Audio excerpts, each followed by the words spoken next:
de l'agence japonaise de coopération internationale, Monsieur l'ambassadeur du Japon,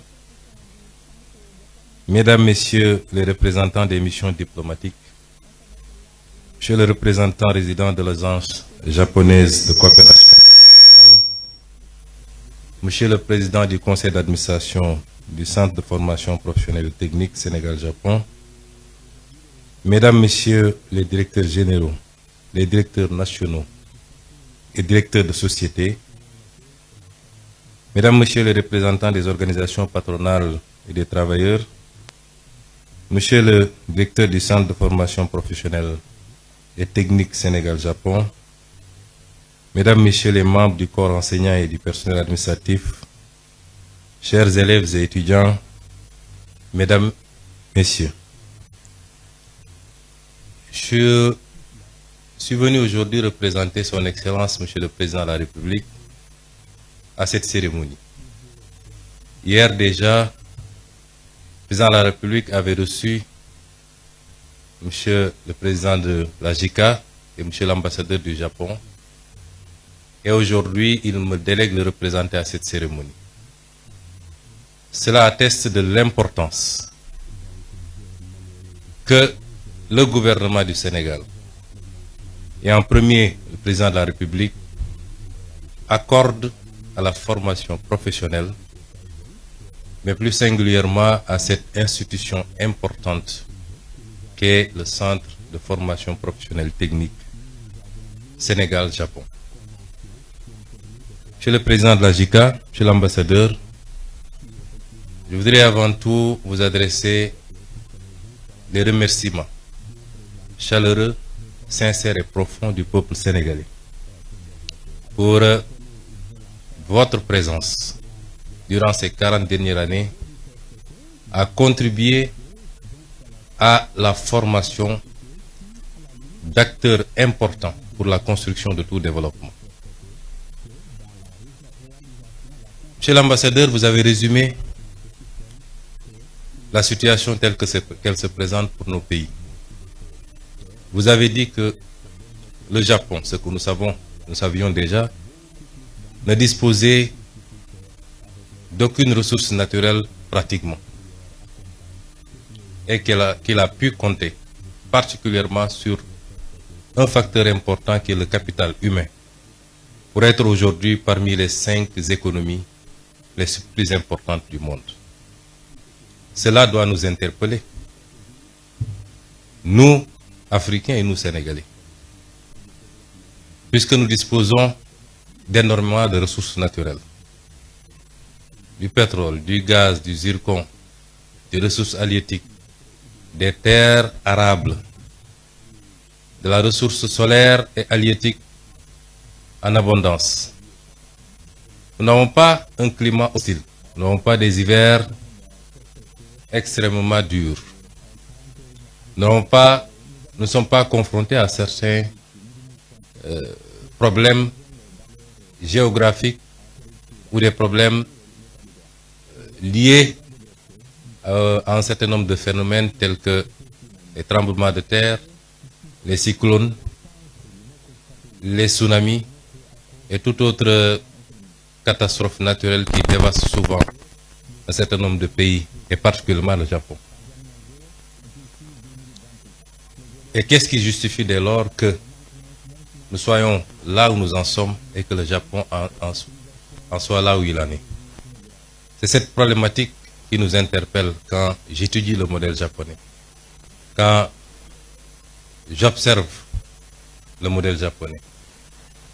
Et la réponse se trouve simplement en 2 ou 3 choses. Le développement doit être porté par un leadership éclairé, patriotique et intègre. Le développement doit ensuite être porté par des ressources humaines de qualité qu'on doit former, ce qui nous réunit aujourd'hui ici. Mais le développement, c'est aussi un état d'esprit.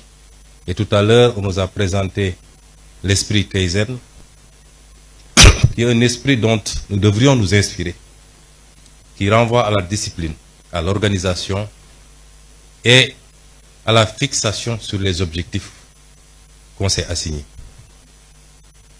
Et notre gouvernement, justement, Monsieur l'ambassadeur et Monsieur le Président, veut lever ces défis. Les modèles de développement qu'on nous a présentés ou qu'on nous a appliqués jusqu'à présent ne pourront jamais développer nos pays.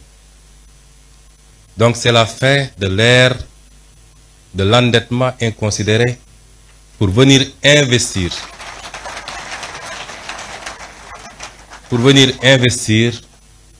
dans des projets qui n'ont aucun rapport avec la construction d'un développement endogène et souverain.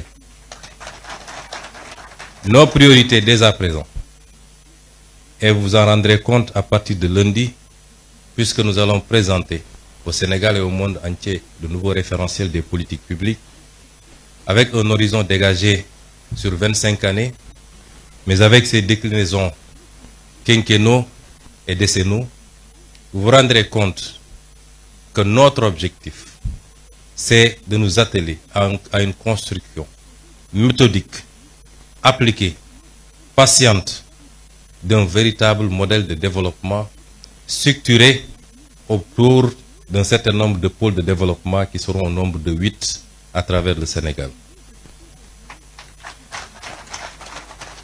Et nous voudrions que la coopération avec tous nos partenaires soit circonscrite désormais autour de ces impératifs. Et à ce titre, je pense que le Japon est largement en avance, puisque le modèle qui nous est présenté ici est justement le modèle qu'il nous faut, qu'il faut dupliquer et renforcer. Je me réjouis déjà d'entendre et de voir que notre complexe sera bientôt ouvert à Diamniadio. Nous vous en remercions.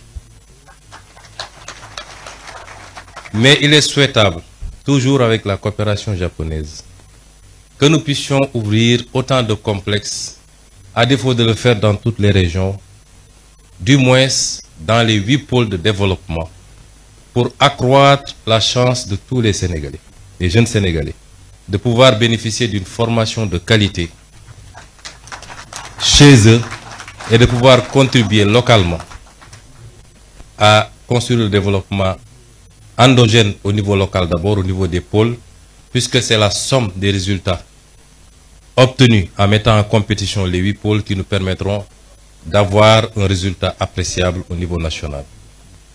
Et dans ce sens, je voudrais rassurer les partenaires. Oui, le modèle japonais est l'idéal pour nos pays. Nous préférons qu'on nous apprenne à pêcher plutôt que de continuer à nous offrir du poisson. Le transfert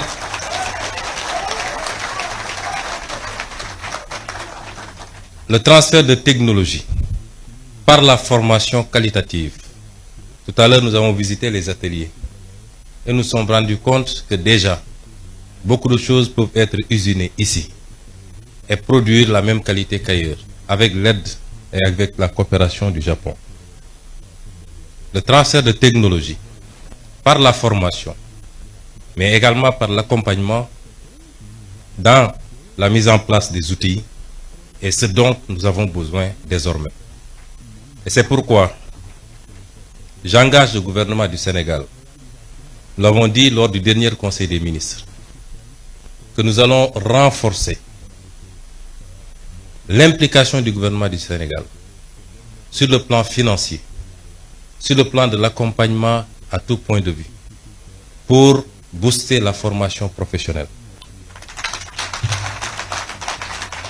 Et cela interpelle également notre système éducatif. Je voulais dire aux jeunes que la formation universitaire est importante, certes, mais elle ne doit pas constituer une sorte de panacée. Tout le monde ne peut pas être universitaire.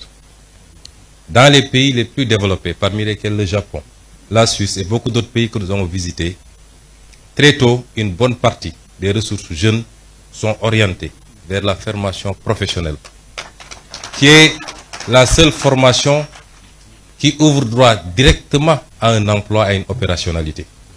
On peut faire 10 ans à l'université et quand on vous met dans une position de travail, vous avez besoin encore d'être formé et formaté pour pouvoir être opérationnel. Et le pays a besoin de beaucoup plus de techniciens, de scientifiques, dans tous les domaines.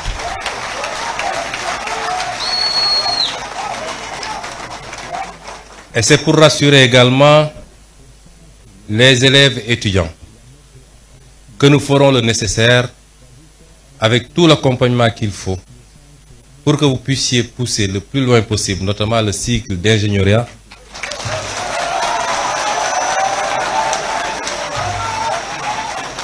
et cela dans les plus brefs délais.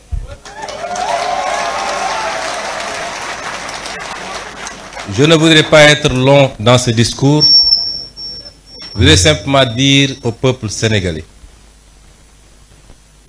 au-delà des félicitations à nos partenaires japonais, parce que tout ce qu'ils ont fait, ils l'ont fait avec altruisme, puisque c'est des dons. Nous les remercions chaleureusement encore une fois au nom du peuple sénégalais. Et dans la coopération future, notre option, c'est de voir avec chacun de nos partenaires qu'est-ce qu'on peut développer de manière spécifique et orienter, concentrer cette formation, cette collaboration autour de ces secteurs. Et dans le domaine de la formation professionnelle, pour la technologie, les sciences de manière générale, le numérique, je crois qu'avec le Japon, nous avons de belles perspectives. Mais ce que je voulais dire au peuple sénégalais, pour conclure, c'est qu'un peuple ne se développe que par lui-même. Savez-vous que nous avons fait récemment un exercice de vérité pour dire aux Sénégalais ce qu'il en était. Certains ont crié au loup en disant que nous aurions dû mentir au peuple sénégalais pour éviter de nuire à l'image du Sénégal. Nous ne sommes pas dans cette relation avec le peuple sénégalais. La vérité sera dite, quelles qu'en soient les conséquences, mais pas pour nuire à l'image du Sénégal, pour lancer un message très fort au peuple sénégalais. C'est que ce qui nous a conduit à ces situations, c'est qu'on a souvent voulu se cacher derrière notre petit doigt et éviter d'affronter les réalités de face. Les modèles de développement qui ont marché ailleurs et qui sont pratiquement identiques compte tenu des réalités et des spécificités socioculturelles sont les mêmes qui développeront ce pays. Et ce modèle, c'est compter d'abord sur nous-mêmes. Notre note a été très légèrement dégradée.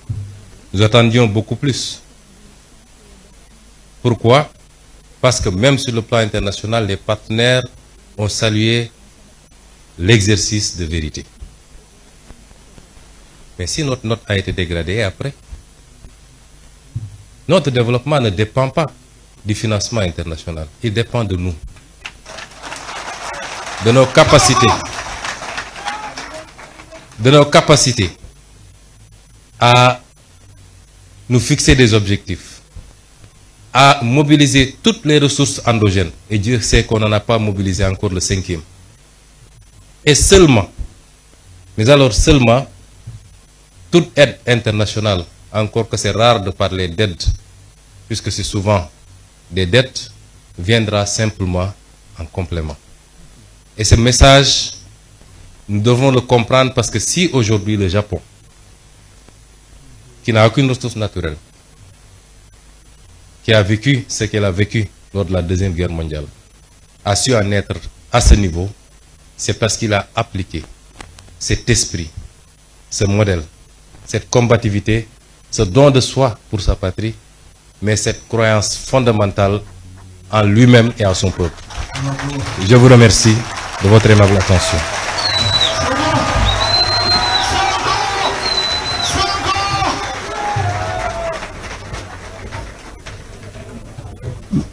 Madame, Monsieur, par ce discours du Premier ministre, nous mettons fin à cette cérémonie en attendant de commencer en 4e session le panel portant sur le CFPT Sénégal-Japon, un acteur clé du projet pour un changement systémique du Sénégal. Donc nous allons